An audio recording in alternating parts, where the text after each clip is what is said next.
Welcome to Twisted Remedies. I'm your host, Justin Couture, and this is a podcast about the benefits of jiu-jitsu and other non-traditional remedies in trauma recovery. Welcome back, everyone, to Twisted Remedies podcast. My guest today is Professor Kyle Mills. Kyle is the head instructor, owner at 607 Grappling in Binghamton, New York. He is a black belt under Professor Mike DeRocher, who is going to cringe because I just called him Professor again.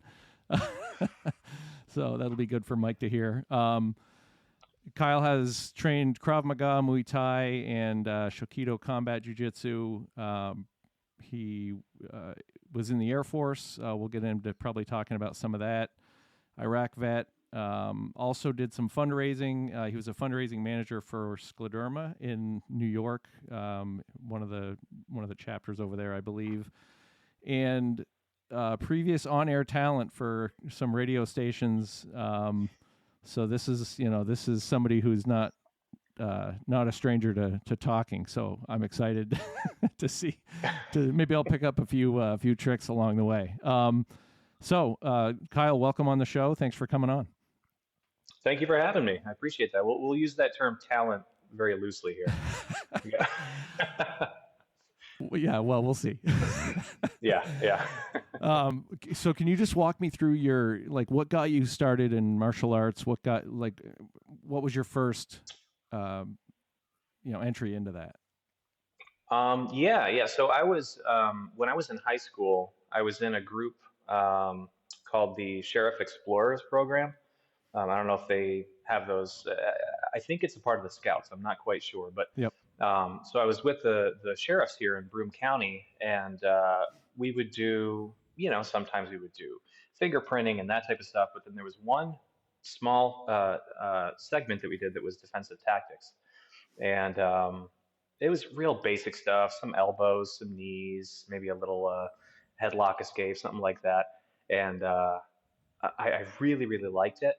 But I grew up kind of, we didn't have a lot of money when I grew up, so I didn't have an opportunity really to do much for martial arts. So I had gotten that taste of it then, and once I joined the Air Force, that's when that they had a lot of different opportunities that you didn't even really have to pay for a lot of them, that just within the military, it's these clubs. And I started there was a small group that did Kali, knife fighting. Yep.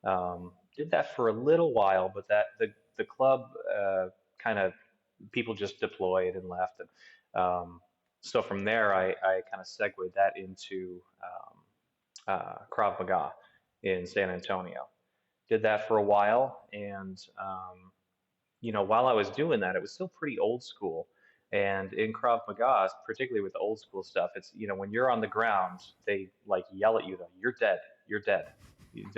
And I was like, I don't know if I really believe that, because I've been watching this UFC stuff, and right. There's this thing called Brazilian Jiu-Jitsu, and so once I got out of the Air Force, came back here to Binghamton, New York, and there was a couple of guys that were doing classes, and I started up then, and man, the rest is history. I really got hooked on it after pretty much my first class. I was like, this is what I really want to do.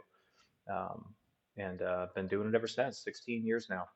That's awesome. What was it that this is? So there, you've just kind of, that explanation is a very common theme that a lot of black belts that I've had on here talk about. And it's, I tried other martial arts, but there was something about jiu-jitsu that got my attention. What do you think it was about jiu-jitsu that resonated? Oh, that's a great question. I think my experience to that point had been pretty much Krav Maga specifically. And with that, it's very much, you're you're there for yourself. And it's very, there's a lot of button heads, when you're the type of stuff that you're training, it's not that jiu-jitsu really is, but it's not really a team thing. It's kind Right. of, it can be brutal, but it's sort of just you against one other person, and you're remembering a couple of, we're not going to call them forms because it's not really what they were, but basically you do this in a row. And it just felt too, I don't really know what the word is for it, but it felt very just too personal, too much with me.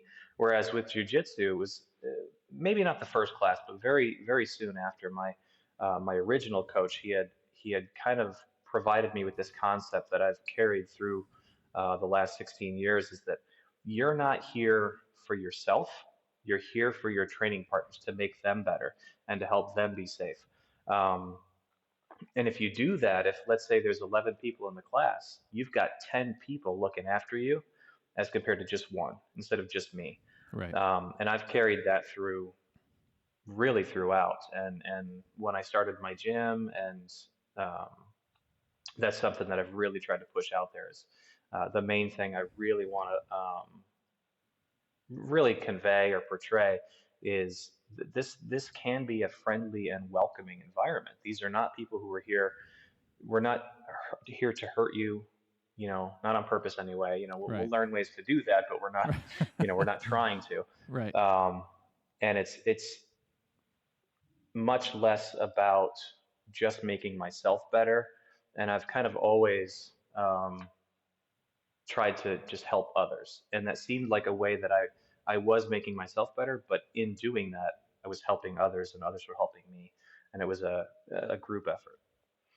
Yeah. Well, it sounds like the community was a big, that community kind of feel and the training environment was missing from Krav Maga. Right. Yeah. Yeah. Yeah. It was because it was a big school and you rarely saw the same person twice. Right. Right. Did you find that I've heard from other people like one of the downsides of the benefit of jujitsu and the downside to some other martial arts is like Krav Maga you can't really spar like 100% because you'll kill somebody. Like Right.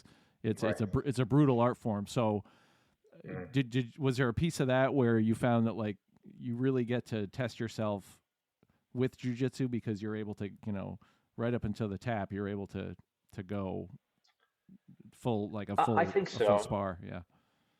Yeah, yeah, I think so. I think that was a big part of it.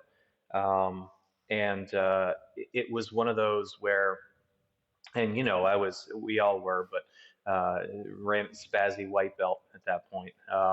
So, it was a lot more effort uh, put out at that point. And once I started seeing, once we started getting new students in, I was doing pretty well, even as a spazzy white belt.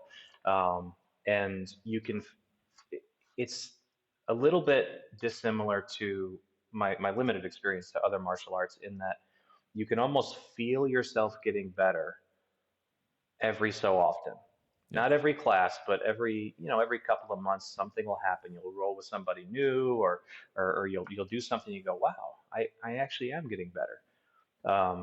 Because it's easy to fall into. I'm sure, as you know, and many others who train jujitsu, it's easy to fall into the whole. We'll call them blue belt blues, but you feel like you're not really getting better, but you really are. But what's the saying? A rising tide lifts all ships. So Yeah. everybody's raising together. And Right. so when somebody comes in that's new, you're like, oh wow, I actually am doing quite well. And it was it's not an addiction I have, but I would imagine like a gambling addiction where you got lose lose lose, but then you get that one win and you're like cool, reinvigorated, and Right. keep Yep. going. Yep. Yeah, it's I tell people that are just starting out when they're just like, "Oh, I feel like, I'm not improving." And I'm the analogy I use is I used to look at it like you're building a roadmap in your head. And right now you Hmm. only know the street you're on. You don't know where that street, like when you start out, you don't know where that street goes. You don't know Hmm. what other things are there. And then eventually it's like, oh, you light up this other road. And then you realize, oh, those roads connect. And then, Hmm. 3 years in, you're like, oh my God, there's all these other places that I can go. Right. And I think it's like, it's a fascinating way that and then when you have those revelations you're talking about, it's like, oh, okay, this is, I'm getting this. Those are, Hmm. I think that's when you start to realize what you're starting to get a little more view of the map. Right. Yeah. Yeah. Yeah. There was a lot more of those light bulb moments and they were becoming more and more frequently the more I trained, and it was almost addictive. It was like I gotta get back there. I saw this thing randomly on the UFC fight this weekend that, Right. back when they were only once a month or once every Right. couple of months, Yeah. and I'm like, oh, that's really cool. I got to try that. And so it was always something new where, I've got a very limited experience in it, but 3 years in Krav Maga, I must have covered the same exact thing easily 20 times over those 3 years. Yeah. Whereas I started at this location, this gym, almost 4 years ago now, and very rarely have I shown the same thing twice since I started here, because there's just so much. Exactly as you said, the roadmap. I've always kind of looked at it as learning the alphabet, and then small words, and then bigger words, and then Yep. sentences and paragraphs, and once you hit a certain level, you're learning things that are hard to teach, like metaphors, simile, poetry, that Right. that kind of thing. And it's seems to be never ending. I'm always learning something. Yeah. Well, and the more comfortable you get, the more creative you can get with your writing. So that, yeah, Right. that's a good way Yeah. of looking at Yeah. that. Absolutely. Yeah. The testing thing, I was reminded of, you said you roll with people and go, oh, I guess I am where I am. It was funny. Hmm.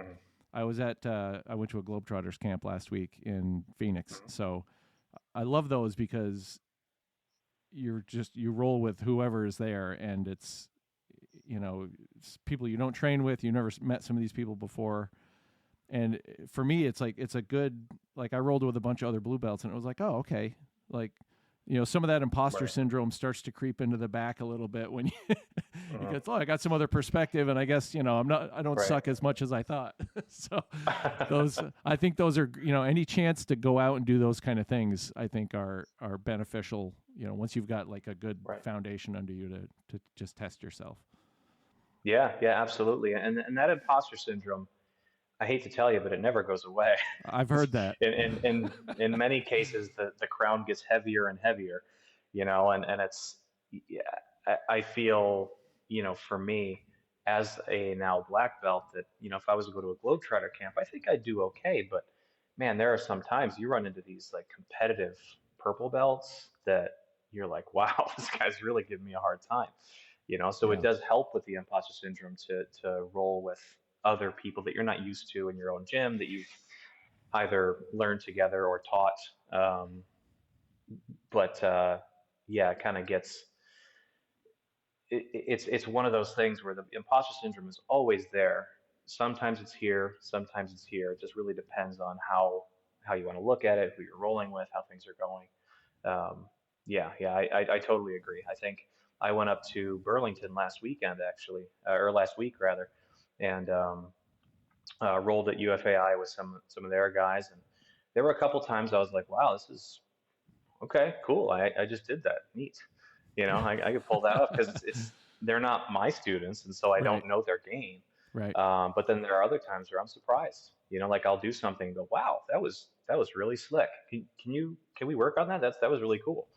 And I feel like always a student, even though I'm the instructor here, always a student. I really enjoy being able to go up to UFAI or have Mike come down here and be the student, because I'll be the first to tell you I don't know everything there is, that nobody knows everything there is, but Right. it's there's so much to learn, and it's evolving so rapidly. And I think that's unique to jujitsu also, is that humility piece that you had, like, your ego just gets put in check early on, and either I Right. think when Gavin was on his episode, he was like, you're either going to survive that ego check and stay, or Mm. you can't and you leave.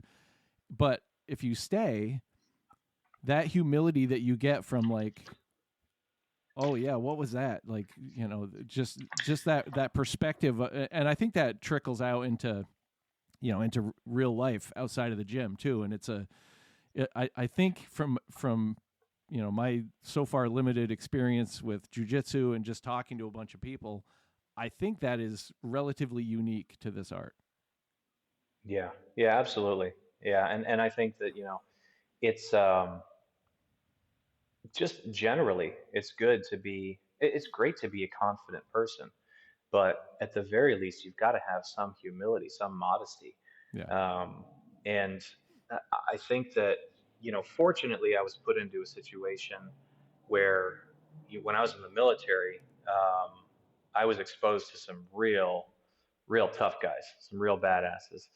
So when I got out and I started doing this, I've always had the mindset of, oh, there's always somebody bigger and stronger and all that. But sometimes you see, I'd say 9 times out of 10, 9.5 times out of 10, people who train in jiu-jitsu, they're typically pretty humble, pretty modest, pretty, cool people, easy to get along with. But occasionally you'll find somebody who's not had a whole lot of adversity in their life, and they do this and they see themselves as a tough guy.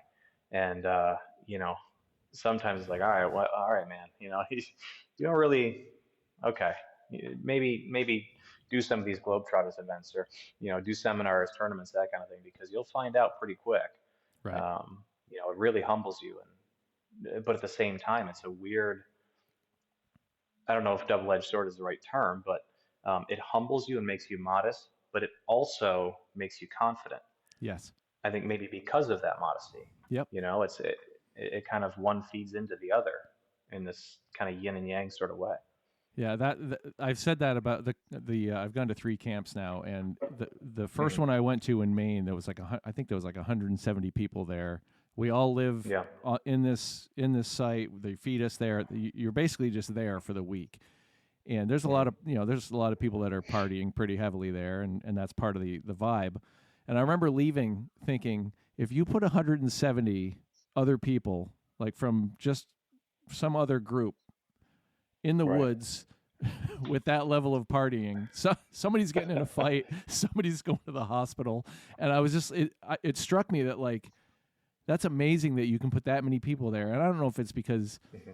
that confidence piece, the humility piece, everybody there trains, so it's like it was just such a cool thing to see. Like, there was not one hot-headed moment, not one speck of drama. And it's just like I think that is Yeah. telling for the community itself.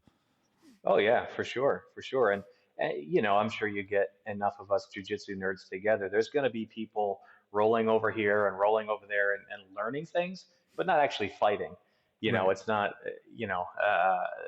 Typically the egos don't tend to get in the way of those types of things, even when you're drinking. But when you're drinking, sometimes people will get like, hey, can you show me that thing you saw? Or, oh, you're watching TV. What was that? You know. Right. Right. But I do my best not to fall into that. I haven't for many, many years been one of those people, but yeah, you'll see that on occasion. But it's not. It's in a helpful way. It kind of Right. goes back to that whole thing of we're helping. Um, trying to show people, hey, here's this cool thing that I do, or why did you put your hand there? What is that? It really is. When I first started off, it was a game of inches, and then it becomes a game of half inches, and a game of quarter inches, and it just gets so much more precise with the little things that you learn from anybody if you're just willing to listen and kind of take it in. Yeah, I've heard. I think Mike actually says this too, but I've heard this from a few people that once you get your black belt, it's not like you're basically starting over, and now you're learning everything through a probably that, like, quarter inch, eighth inch, whatever, 16th of an Oh inch yeah, lens. 100%. Instead of just like, what's an arm bar? It's like, okay, well, what if I mess with this? Like, that's Yeah. so fascinating to me that throughout your entire journey, there's something to learn at every Mhm. level. I think that's fascinating. Yeah, yeah, absolutely. I think, part of, so when I had gotten my black belt, you're supposed to give a little bit of speech.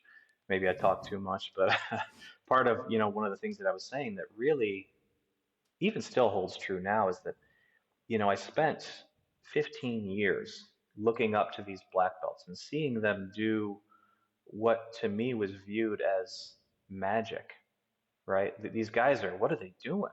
This is magic. And now I'm in that space where I'm expected to be one of those people. And I don't realize as we're going through those years that I am able to do a lot of these things.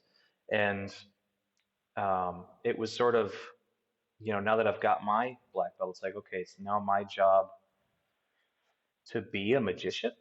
Like, how do I do that? And and, Right. and it helps you to kind of realize that, everything it was magic until it was understood. Then it was science. So now I'm viewing it more as a science as compared to what the heck was that? Maybe I'll be lucky enough to learn that someday. Now you're kind of looking at it through that different scope where it's okay, this is a science and I need to really, really, my notes need to be much more detailed. I need to really focus in on those quarter and eighth inch small little tweaks. I like that. So it still looks like magic to everybody else, but when you get there, you realize it's Right. not magic, it's science. That's cool. Hmm. That's got t-shirt material written all over it. Yeah. Just have magic on one side, science on the back. You're Yeah. good. Yeah. Um so obviously you deployed, you were in for a bit, and you and I talked before about kind of what you were doing. Hmm. I'm part of the goal of this is to get, more people who have kind of been through stuff into jujitsu, because I think it's helpful. Um, Hmm. is there something about jujitsu specifically that helps with that? All the stuff you bring from post service, is it like? Do you find that there's like a, I don't know, for lack of a better word, a therapeutic component to it that kind of helps you with whatever stuff, whatever baggage you brought with you from serving? Yeah, yeah, I think so. I think it's kind of one of those things where, so when I deployed, when I was in the Air Force, when I was here, CONUS, when I was, Garrison, I was an Intel nerd. I was just an Intel guy. I was an analyst. Um, I thought I was being smart when I joined because I was like, oh, Intel, they're not going to deploy. They're going to stay behind the computer. Oh, no. No, when Intel deploys, they deploy with the guys that don't really exist, the cool guys, that you see on TV. And so I was exposed to, as I had said before, those really tough guys. These guys, these operators are, next level. But I think what it does is it helps. So with your time in the military, particularly with a joint with a special operations type of group, um, you're living so close to the fire, living so close to the flame, tip of spear stuff, that when you get out of the military, whether you've done that stuff or not, when you get out of the military, just in general, you feel like, okay, now what? This is civilian world. Now what do I do? And I think it does help a bit with that sort of, we call it maybe more of like a stress inoculation, where for so long you were here, you were living that close to the fire, and then you get out and you're a civilian. It's like I need something to reignite that sort of fire, that kind of make me feel like I'm doing something that's a little bit of um, a rush, an adrenaline rush kind of thing. But at the same time, I'm learning a lot. So it's we're what we're doing out here is more or less simulating murder, Right. um, but obviously it never gets that far. But it helps to know that I think maybe, when you're in the military and you deploy, they give you these things that, the rifles and you've got the armor, like the actual literal physical armor and firearms. And then you get out into the civilian world and you're like, I'm feeling a bit weak here. I'm feeling a bit exposed. What can I do to help kind of narrow that? Um, um, Maybe it's self-serving, make me personally feel like I'm still kind of tough, even though I'm no longer in the military. But yeah, I think it has a lot to do with um, just wanting to continue with that. Like I said, living close to the fire kind of thing. Yeah, I mean, I think aside from I think the structure, there's like a rank system, there's structure to it. I think when I've kind of pondered this before, I think that's an important part of it. But I think what you're talking about is that you get to maintain like some level of warrior, that you may like if you Right. if you leave the military and you were doing, really whatever you were doing, you're involved and you have a mission. And I think jujitsu gives you that ability to test yourself and be a warrior to an extent in a Right. completely safe environment that you Mm-hmm. otherwise like especially where you were and who you were with, that was Mm-hmm. not necessarily the safest environment. So I think there's something to that, the camaraderie piece and the just the getting to test yourself and go through that fire you're talking about. I think that's a big part of Mm-hmm. it. Yeah, yeah, absolutely. Yeah, I mean, I got out of the military where I was an intelligence analyst with X, clearance, whatever it may be, Yeah. these things that I have up here that I'm not allowed to say. But Right. and then you get out as a civilian, and it's like I'm literally I'm working at a children's home and going to college. How does that compare to what I was just doing not even a few months ago? And there does still need to be a little bit of a keep the engine warm kind of Yep. thing. I feel like it helps me to feel safe, maybe safety is a big part of it. Yeah. That makes sense. Did you Yeah. find that, so obviously with Intel, very analytical, um, Mm. do you find that that part of your brain, that analytical part that you had in the military, does that translate into your jujitsu? Do you kind of look at it with the same lens, or is it totally? Oh yeah. Oh yeah. Yeah. 100%. 100%. So um, the head of our organization out in Los Angeles, Subconscious, Nick Gregoriades. I was listening to, this was years ago, maybe even 10 years ago now. He was on a podcast and he said something that has stuck with me for so long that really helps me as an instructor, but at the time helped me as a student too, is that he tends to view things through the lens of he uses the matrix of the ACT rule, ACT, attributes, conceptual knowledge, and technical knowledge. So at any given time, I'm looking, I'm seeing a person, but above their head, I'm seeing, you're strong as shit. Your attributes are here, you know. Conceptual knowledge when you roll, maybe it's not getting put together yet, but your technical knowledge maybe.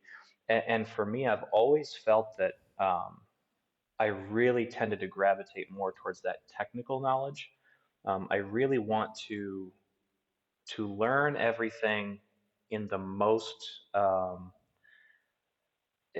I guess the way I like to look at it is, somebody presents you with a frog and you're like, okay, that's a frog. It's an amphibian. It jumps, it eats bugs, cool.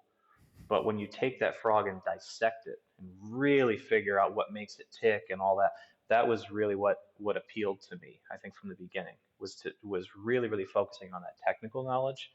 Um, where admittedly, even today, 16 years later, my conceptual knowledge is probably the lowest bar on all of those. Because yes, I do roll a lot and all that, but the technical knowledge, if you ask me about a triangle, how do I do a triangle? It's do you want the short answer or the long answer? Because I can tell you, you know, you put your leg here, you do this, you squeeze. Cool. That's more of a conceptual knowledge thing. Or I can break it down into the full alphabet, 26 different steps. And you have to do A, then B, then C, and all the way through to Z. And that's really where what I really tried to focus on was, I think that analyst in me kind of comes out where I'm going, okay, cool, we just learned that, and I was always the guy going, teacher, I got a question. I was that guy. Yeah. Um, but yeah, that technical aspect of it, that analytical aspect, totally, 100%. I totally agree with that. I brought that with me through all the years I've been doing this. Do you think that, so that ACT that Nick talked about, Mm. do you think there's like a golden spot where each of those should be, or like is there obviously you don't want one to be super deficient, but is there Right. a sliding scale of kind of what where A should be, where C should be, where T should be? Yeah, I think generally it's best to try and have all three of those things rise together. I feel like the attributes is a little bit of an outlier because you really can't have that too high. You really can't be too strong or too flexible or too tall or whatever it may be.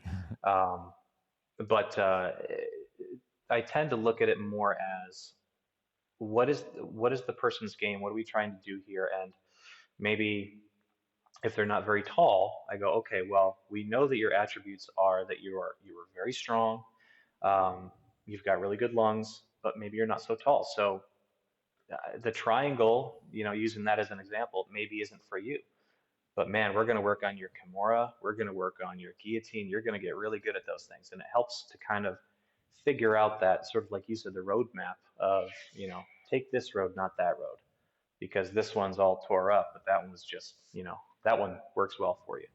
But I think generally the the closer you can have to all three of those bars, same level, great. If the A is higher than the rest of them, awesome. But um, yeah, generally, you'd like to see them all raised together. So we talked at the beginning. I mentioned at the onset, and you talked about Mike at UFAI. Can you just talk about how you? So you're in Binghamton, New York. How do you get connected with Mike, and then through Subconscious out in LA? Yeah. So, like I said, I had gotten started in 2008 with my former instructor, Adam Leclerc. Um, and he was at the time, I think technically he was a purple belt. He had trained with under Roy Harris and Joe Moreira out in California, and he was in town here. His wife was working; she works in healthcare. She's a nurse, I think, and so he was offering classes at the gym that I was going to already. I was going. It was a place called Shamrock, um, and so I was already going to that gym, and then I saw that they were doing, Brazilian Jiu-Jitsu, and I was like, oh, that's really cool. And to be honest, I mean, it's kind of funny, but to be honest, I thought it was like included in the gym membership. So my first couple of classes, yeah, I went to them, and hey, thanks, and left. And maybe a week or two later, I was talking with my former coach Adam, and he goes, "Hey, I gotta square up with you. We'll figure out how much you owe." And I was like, I thought it was no, it's not included. But I liked it so much that I was like, okay, cool, yeah, I'll pay above and beyond whatever we need to do. And so I had gotten started with that in '08, and then Adam, his wife had taken a job up in Vermont, and so he had to leave the area. So a few of us, super stubborn, maybe we'll call it three blind mice or three, you can go three musketeers if you want to be optimistic about it, but three of us that really wanted to continue training, kind of stuck together. And we had this sort of club where it's just the three of us were just learning stuff and bouncing it off of each other. And occasionally Adam would come down once or twice a year for seminars. And so for the longest time, probably a good 6 years or so, it was just a club of a few guys, a handful. We'd gain and lose a few here and there.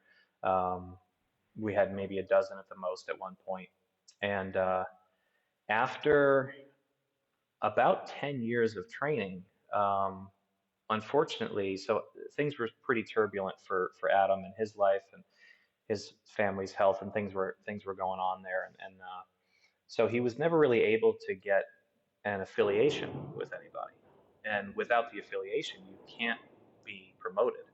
He was a purple belt, and with his prior affiliation, he could only promote up to two belts below him, which was white. Um, so after about 10 years, I was a 10-year white belt. Wow. And so I told Adam in, the nicest way I could. I was like, listen, I really appreciate everything. I think I've been loyal to a fault.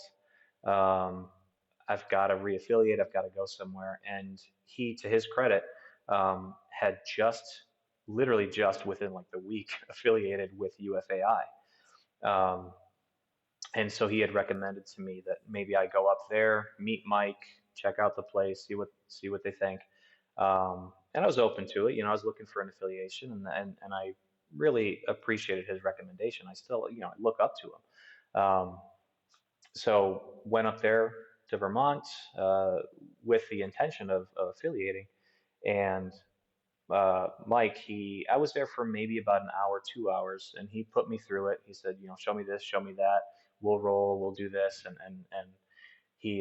we got done, and he was like, dude, you're not a white belt. So he gave me a blue belt right there. Got some pictures, me and my blue belt, and then affiliated with him, stayed with him for a while, and then a few months later went up there for promotions and got my purple belt. Um, because, like I said, I've been doing it 10 years. I was a blue Right. belt for maybe 4 months. White, blue, purple, and then that was, I want to say, 2016, 2017, and then from then till this last June was when I got my black belt. Had been with Mike, and I think honestly, it's aside from beginning jujitsu, the best choice I've made um, so far in my jujitsu career. And with Subconscious, how I got affiliated with them, it's just I affiliated with Mike. Mike is affiliated with Subconscious. Yep. At the time was the Jiu-Jitsu Brotherhood, Yep. um, and yeah, so now it's Subconscious, UFAI, and then my school.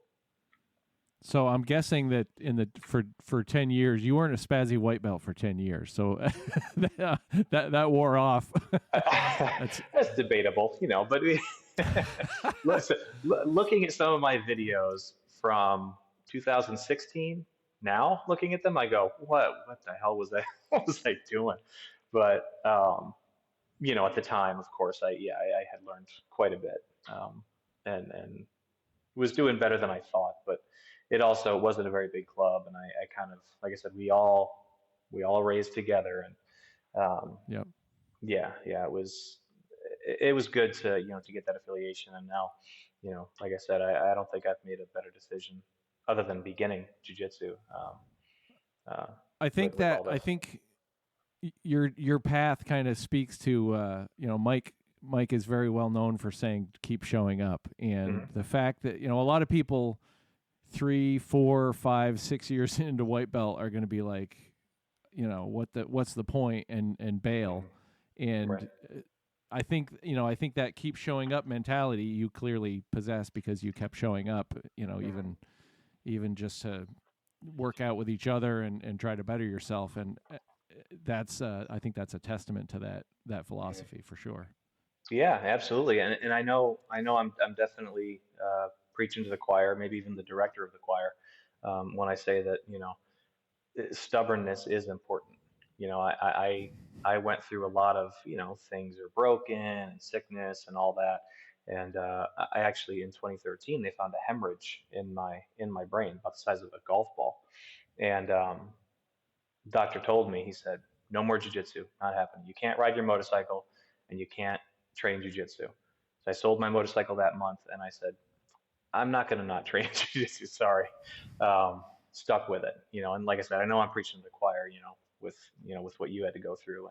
And yeah, that stubbornness, that's even if, and I think this kind of went back to, again, my speech when I got my black belt. I was telling him, I said, even if you feel like you don't have that vigilance, that diligence, that maybe even motivation, whatever it takes to keep returning, at the very least have stubbornness. At least be stubborn. Always, show up when you can, even if,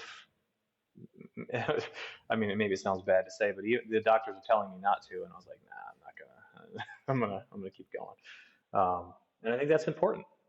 Mike and I had this exact conversation about, his doctor has been like, you should probably wait 6 weeks, and he goes back after 2, and Right. and all this stuff. My doctor telling me I shouldn't even go to class, and I'm in the back with a mask on. So it's like Right. there's something, Right.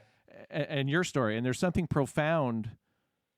And part of this is kind of what this podcast is like, what the heck is it that, Hmm. that latches on to all of us, those of us who stick with it, that makes us like ignore or not listen fully to our doctors and Hmm. hang in there for 10 years at white belt and all of these things that I don't like. It is so, I think it is such a profound thing, and I haven't really been able to put my finger on it to Yeah. say, oh, it's this. And so I don't know if you have the magic answer, but I wish I did. I wish I did. I think it really is a combination of a lot of things. It's that stress inoculation that I was talking about before.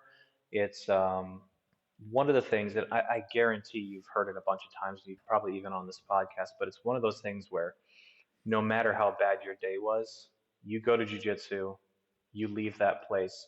I don't know that there's even been a single day, even the days there was one day I broke my toe or just, I don't think there's been a single day that I went to jujitsu and I left there wishing that I hadn't gone. Um, yep, there are many days like that at the gym. right. There were a few of those days, even with Krav Maga and the other ones, but with Jiu-Jitsu, there's just something about it. I think it's in itself can be a form of therapy. Um, like I said, you have the worst day, you go there, you test yourself, you work out, you work up a sweat, you physically test yourself, you push yourself to limits. Um, you have the interaction with other people who are also going through that. There's a bit of that maybe trauma bonding, but in a good way. Um, there's such a combination of so many of those things that it's really hard to put your finger on just any one of them. I think it. Why can't it be all of them? There's something about it that just makes me want to keep coming back for more.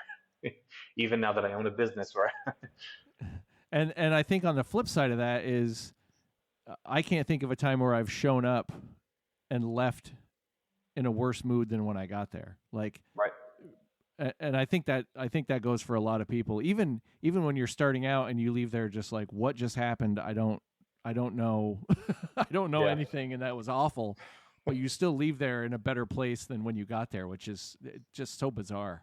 oh yeah, yeah. And there are of course many days where you go out there and you're just not performing to the best of your ability, and you know it. And that ride home with the music off is is it can be Have a you been tough in my one. car? Yeah, yeah, right. But it's not in a I wish I didn't do that kind of way. It's more Right. of a I think when I did this and he stepped around and took my back to choke me out, maybe next time what I could it's it goes back to that whole analytical thing of I call that kind the of autopsy. hindsight. There you go. Yeah. Yeah, I like that. Yeah. Yeah. Yeah. On my way home, it's usually the autopsy of like, okay, how did I get there? Right. What can I do? What can I do? What can I do to not end up in that same outcome? Or even Mhm. even when you're driving home and you had a great roll, and I still autopsy like, okay, I want to make sure I can repeat that. What did I do that worked? Oh yeah. What did they do that helped me get so it? I'm with you on the analytical piece. Mhm. It's so chess like. It's just Right. super cool. Yeah, yeah, absolutely. Um, yeah, I totally agree. It's you can never think too much about it, I don't think. There's because there's always more and there's always things that I don't know, and I don't know that I don't know them because I've not seen them yet, Right. or they've not been shown to me. Right. Um, and it's a discovery. It's like a treasure hunt that there's a treasure at the end, but man, is that good luck finding it, you Yeah. know?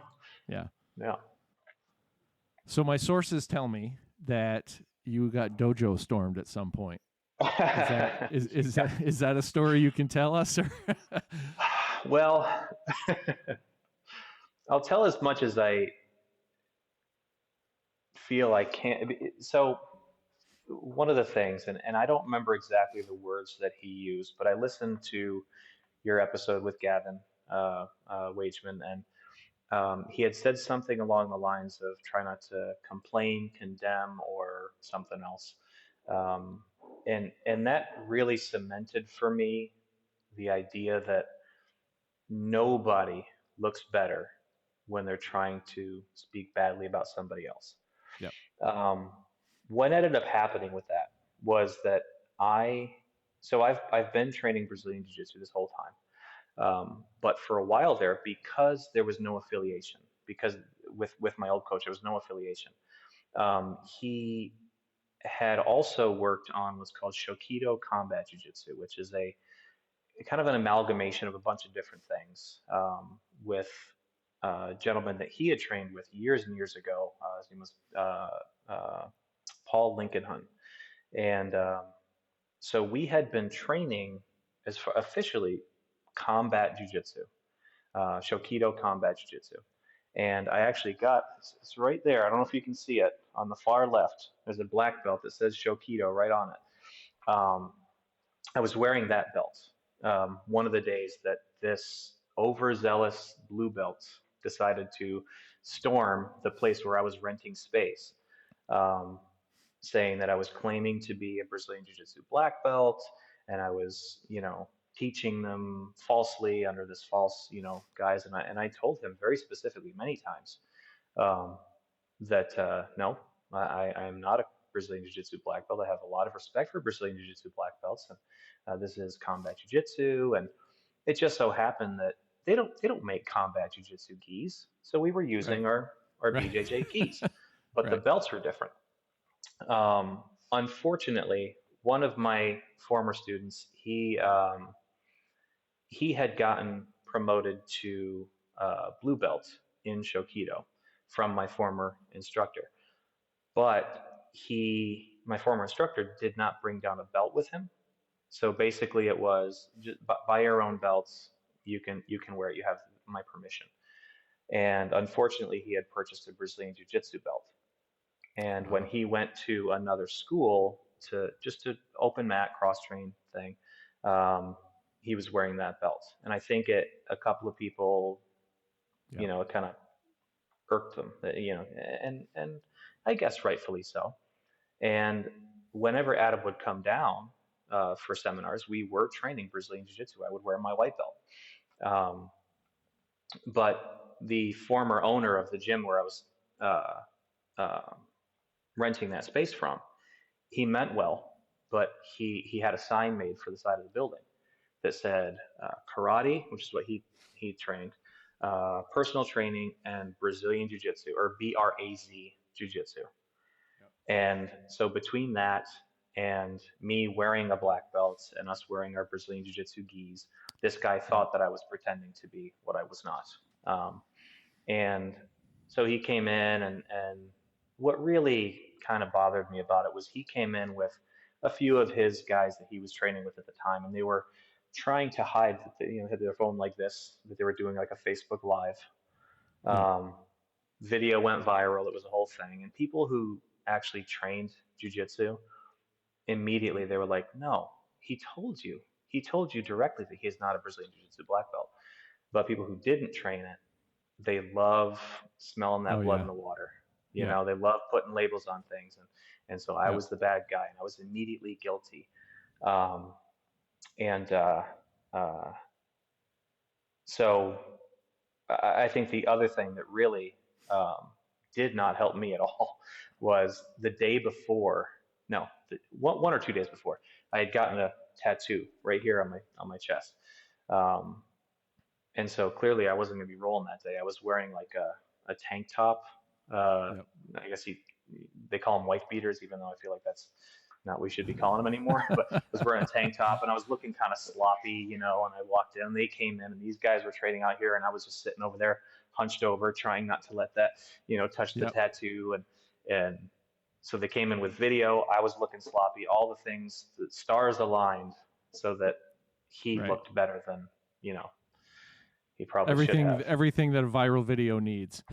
Exactly, exactly, Yeah. yes. And Yeah. so I was doing my best to, like, I was understanding of his perspective and why he would think that, and I was trying to be very passive and not too defensive, because there's really no way to respond to something like that people won't feel that you are guilty or guilty conscience or something like that. Yep. So I was trying my best to be patient with him, um, and until he started really escalating. I said, "All right, you got to go. You're out of here. And yeah, so that was a situation that I was, having to deal with. But like I said, I understand his perspective, but his approach was poor. It was not good. Uh, but yeah, I mean, he's still training, but certainly not here. Yeah. As long as he's still on the mats, that's good. Right. Right. As Exactly. long as everybody's still on the mats, that's good. That's Right. Right. Yeah. yeah. So. So in an effort to encourage either veterans or somebody who's about to separate or retire from the military, is there a message? Is there a call to action? Something that you think maybe they're like, oh, I'm considering it. But they haven't made up their mind. Is there something you would say to them to encourage them to start training? Yeah. I think that it sounds cliche, but it's true that really the most difficult part of this entire process is walking in the door the first time. It's really it's intimidating. Yeah. It's something that you're walking into something that you really don't understand at all. You don't know what the environment's going to be like, and that's that's a big part of why I really try to focus on keeping a friendly and welcoming atmosphere. I tell people all the time, if when you walk into my gym, the first thing you see isn't a smile and a handshake, then well, you're not at my gym. I don't know where you are, because like Right. it's a welcoming environment. But I think for those who really want to try it and start out with it, they sort of need to understand that the anxiety is the worst part. Um, you know, you've got to get through the door the first time, and then after that, once you realize that it's a welcoming, friendly environment where everyone wants to help everybody, it makes it so much easier. And it doesn't hurt that most places, myself included, will have at least a trial class, if not a trial week. So you're not monetarily really risking anything. Um, and now I have a fundamentals class once a week that is really aimed at that, to get people who have never done it before. They don't know anything about Brazilian Jiu-Jitsu, that some of them feel intimidated about just coming right into the adult class, hitting the ground running, and Yeah. like I'm gonna really feel like I'm getting beaten up here or whatever it may be. Um, so yeah, I think what I would say to them is that it is, if you let it be, it is life changing, um, and almost entirely for the better has been my experience. Um, but you got to get through the door the first time. Once you get through the door the first time, you'll realize that it's you know this is, what was I so worried about? What was I Yeah. so what was my concern? Um, because yeah, I think once you make it in the first time, it's, if you don't have a good experience your first day, I would be incredibly surprised, because like I said, I don't know that there's been a single day that I left here thinking I don't want to do this. Um, Yeah. I yeah. think the old, I had this conversation with somebody at camp, and this old, I don't know how old it is, but this saying came up where it's, somebody was shown white through black and said, which one of these belts is the hardest one to get? And of course, people just starting out are like, oh, it's the black belt. And it's like, Right. well, the white belt, because you got to get off your couch and get in the door. And Right. I think that's there's a lot of truth to that, because, I think that it's what is it, like 1% of the world or something trains, like Mhm. it's It's so it not a is, lot. getting in the door is definitely one of the harder steps. So that's Yeah. Totally. yeah. Totally. Yeah. And then keep showing up. Right. Right. Then that's where the stubbornness kicks in. Like I said, Right. if it if You it's not if it's not optimism, it's not motivation. Just let it be stubbornness, and you'll keep showing I like that. up. You Yeah. you mentioned adult class, fundamentals class. Mhm. What other programs or things coming up do you have at 607 Grappling? So I also have a youth class that I do from ages 7 to 15, um, and then we have a female only self-defense, jiu-jitsu focused self-defense that we do once a month. It's the second Saturday of every month. Um, and that's for, that tends to be quite a bit more scenario driven. It really is more of a self-defense driven thing. It's not really the sport of jiu-jitsu necessarily. And we also do Muay Thai on Mondays and Fridays. We do that as well. Um, but that I think I don't know if you want this part in or not, but I think that that female only class, one of the main reasons why I started that was there was quite a bit of trauma when I was a kid. That Mm. um, long story short, somebody that is very close to me. I don't know that I should say specifically, but somebody very close to me. She was assaulted, and so was my younger sibling. Um, Mm. and I was only 12 at the time. Even if I did know jujitsu, there's nothing I really could have done. But Right. that has been a major driving factor for me just learning to fight to begin with, whether it be jujitsu or Krav Maga or whatever it was. And I think that giving back that female only class really is full circle. I think for me, in that that's a big part of why I got started, was that I want to feel like I could protect people if I have to. I don't care about protecting myself. Right. I've always kind of just had the that's service driven. I want to help other people. Um, so yeah, that female only class. It's only once a month, but I feel like that's the one that's the most, uh, I think maybe profound, uh, for me Yep. anyway. That really matters the most of everything that we do. Is there, so obviously your motivation for doing that comes from this exposure to trauma and this Mhm. affiliation with that trauma. Is there Are there anything specifically that you're doing to make that like trauma informed, or to, if you have somebody coming in for the women's class who maybe has some trauma, obviously Mhm. there's things that can be triggering, and there's other I'm Mhm. assuming, like, I don't know if you have a female instructor, but like, Mhm. are there any specific things that you're doing that are uh, trauma informed, or in that Yeah, vein? yeah, definitely. So the instructor for that class, she is my senior student. She's a four stripe purple belt. Um, and so she does that. She teaches that class. I'm here. I'm behind the counter, Yep.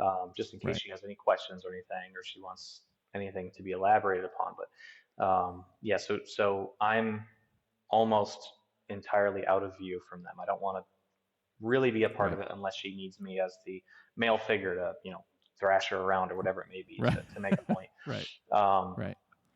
but yeah, and to be honest, I mean, it may seem like blowing smoke a little bit, but this podcast has helped me with some of that, because I think I want to say it was one of your last episodes.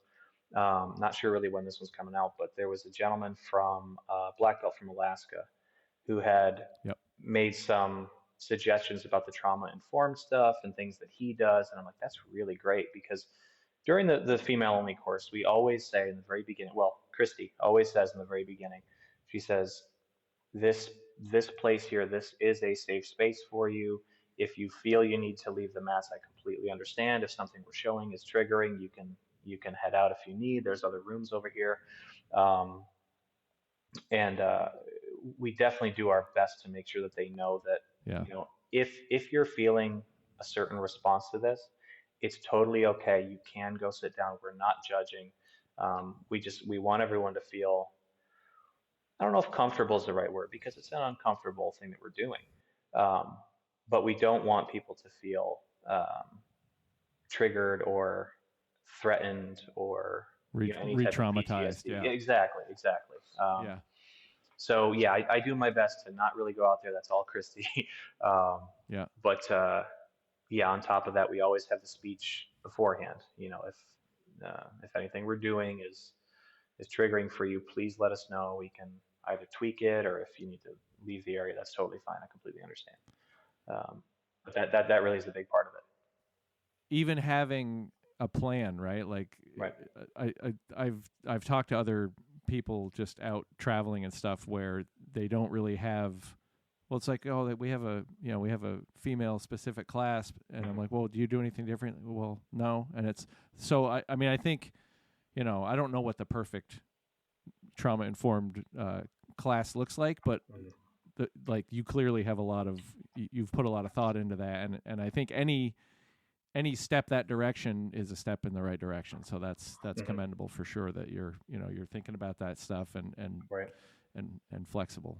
Yeah, and also, I mean, even with the regular classes now, I mean, like I was saying, this podcast has honestly helped me with some of those, getting some ideas out there about that gentleman I was talking about before. He had mentioned the simplest thing of, if you're out here rolling and you leave the mat, put your thumb up. Let us know you're feeling okay. Yeah. Because if you're not, one of many people, if not myself, will come and talk to you. Hey, you doing all right? Everything okay? Just making sure, just kind of touching base. I also have pretty hefty discounts for law enforcement, first responders, military veterans, and with the hopes that a lot of like-minded individuals, people who work in law enforcement or whatever it may be, can work together because they tend to.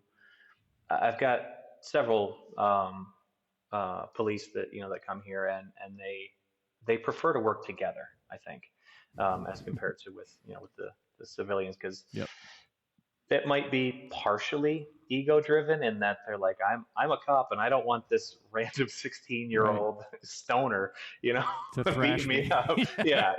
But Yeah. but also even with that, it's I understand that job is a very difficult job, and I'm sure better than most that can be a very difficult job, and it's important that there's that brotherhood, there's that camaraderie even amongst them as a subgroup of what we're doing here. And particularly with them is where I started really with that concept of, if your role didn't go the way you wanted, just let us know you're okay. You're just a little bit frustrated, but that's fine, and that it's not something actually prepare for your autopsy on the ride home. Right, exactly. Yeah. Turn off the music; it helps you see better. Yeah. Right. Yeah, for sure. So I end every episode with asking, what people's twisted remedies are. Obviously, jiu-jitsu is a big one for you. Is there any other things you do to help yourself stay on track, stay well? That is a good question. That's why it's last. Yeah. I mean,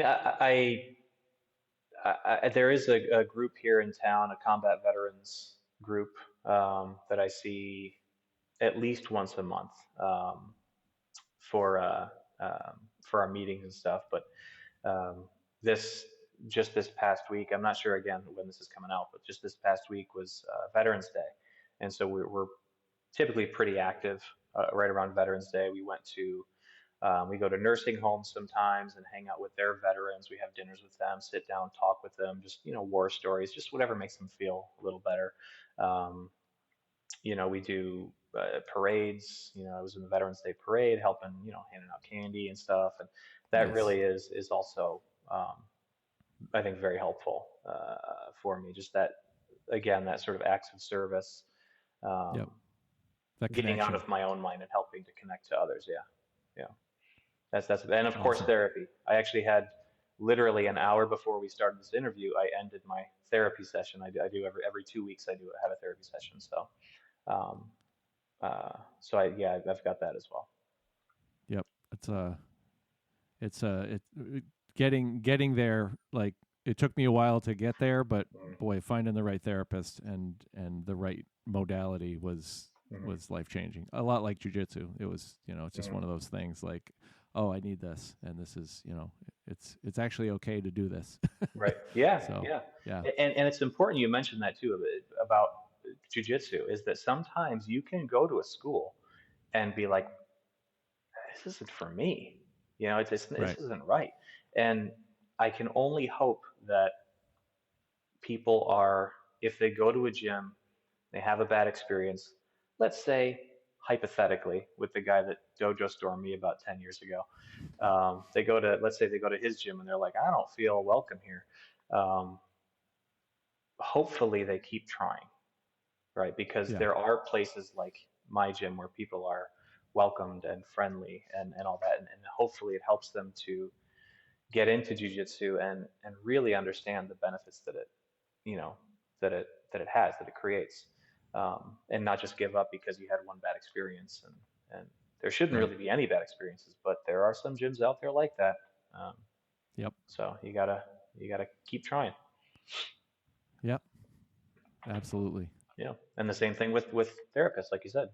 Sometimes it just doesn't mesh. The right one and the wrong one can be frustrating, Yeah. and it's easy to say I'm done with therapy, but it's Mhm. it's so important to find the right school and the right therapist for sure. Yeah. Yeah, absolutely. Well, this has been awesome. I appreciate you coming on. Anything else you want to plug or throw out there before we wrap up? Not particularly. No, no. I think we covered a decent amount, but definitely thank you very much for having me on. I really appreciate it. I know you've got some pretty big guests coming up. I heard you. I don't want to spoil anything, but I've heard you got some pretty big guests coming up. I talked to Mike last week when I was up there, and I think I'll see you next month. I'm going up for the promotions Yes. Yeah. next month. So Yeah. I'll be there. yeah, Yep. Awesome, Kyle. Thank you so much for coming on, and I'll chat with you when I see you in December. yeah. Anytime. Appreciate it. And that brings us to the end of another episode of Twisted Remedies. My thanks to Professor Kyle Mills from 607 Grappling in Binghamton, New York, for coming on and for all of the insight he had on everything we talked about, especially his unique journey to black belt in jiu-jitsu. If you've enjoyed the show, please consider a like, a subscribe, or a share, or even writing a review. This helps the podcast grow and gets the word out to more people. As always, take care of yourselves and take care of each other.